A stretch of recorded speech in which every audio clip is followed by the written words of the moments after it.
poder hablar de venas del cerebro, primero tenemos que dar una pequeña introducción diciendo que son delicadas estructuras vasculares que se encargan del drenaje sanguíneo del cerebro, que perforan a la aracnoides en numerosas ocasiones y se disponen en desdoblamientos de la dura madre. También carecen de válvulas y su configuración es errática, es decir, no siempre siguen el mismo trayecto de las arterias.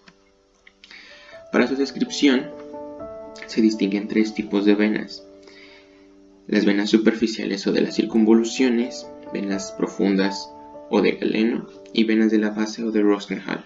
Comencemos hablando de las venas superficiales y diremos que son las que reciben sangre de la corteza cerebral y de la sustancia blanca adyacente. Están en contacto con la pía madre y se anastomosan ampliamente en esta meninge. La mayoría sigue una dirección ascendente y desembocan en el seno sagital superior, y otras son descendentes y serían las venas temporales o la vena cerebral media superficial. Pero estas venas superficiales contienen otra clasificación de acuerdo a su ubicación. Se distinguen entonces venas mediales, venas laterales y venas inferiores. Las venas mediales nacen en las circunvoluciones de la cara medial de los hemisferios.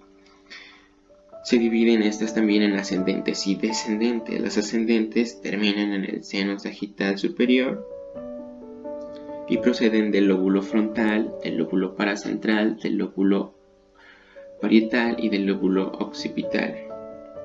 Las descendentes provienen de la circunvolución del cíngulo y se distinguen tres grupos: un grupo anterior, el grupo anterior que terminaría en la vena cerebral anterior, que es esta, un grupo medio que terminaría en el seno sagital inferior, que es este, y un grupo posterior que se supone que terminaría en la vena, en la gran vena de Galeno, la vena cerebral magna. Existen también las venas superficiales laterales que se encargan de drenar la sangre de la convexidad del cerebro. Se reconocen varios tipos. El primero que trataremos son las venas cerebrales superiores. Estas venas cerebrales superiores son de 8 a 12. Son venas ascendentes que drenan la cara superolateral del cerebro, siguen generalmente los surcos cerebrales y desembocan en el seno sagital superior. De estas 8 a 12 venas se distinguen 4 grupos. Están las venas frontales, que son casi verticales, desembocan en el seno formando un ángulo recto. Están las venas centrales, que son algo oblicuas. Están las venas parietoccipitales, que se forman en el lóbulo parietal y en la parte alta del lóbulo occipital. Estas venas se dirigen hacia atrás, pero cuando van a desembocar ya en el seno sagital superior, se curvan hacia adelante, desembocan a contracorriente en el seno y forman un ángulo abierto por la parte posterior. También se distinguen las venas temporales, que son dos grandes troncos, uno anterior y otro posterior. El anterior puede desembocar en el seno transverso, que es lo más común, o en la vena cerebral media superficial. El seno posterior, siempre desemboca en el seno transverso. Esta vena cerebral media superficial es una vena superficial lateral también. Recorre el surco lateral, también llamado surco de Silvio, en sentido anterior y luego gira hacia adentro siguiendo el borde posterior del ala menor del esfenoides y desemboca en el seno esfenoparietal, o también puede desembocar en el seno cavernoso. En esta ilustración podemos ver aquí que la vena cerebral media superficial está cortada y en este caso desembocó en el seno esfenoparietal, pero esta podría desembocar directamente en el seno cavernoso. Otro tipo de venas superficiales laterales son las venas anastomóticas. Como su nombre lo indica, se anastomosan entre sí y presentan además anastomosis verticales, que unen a las venas superiores con las inferiores.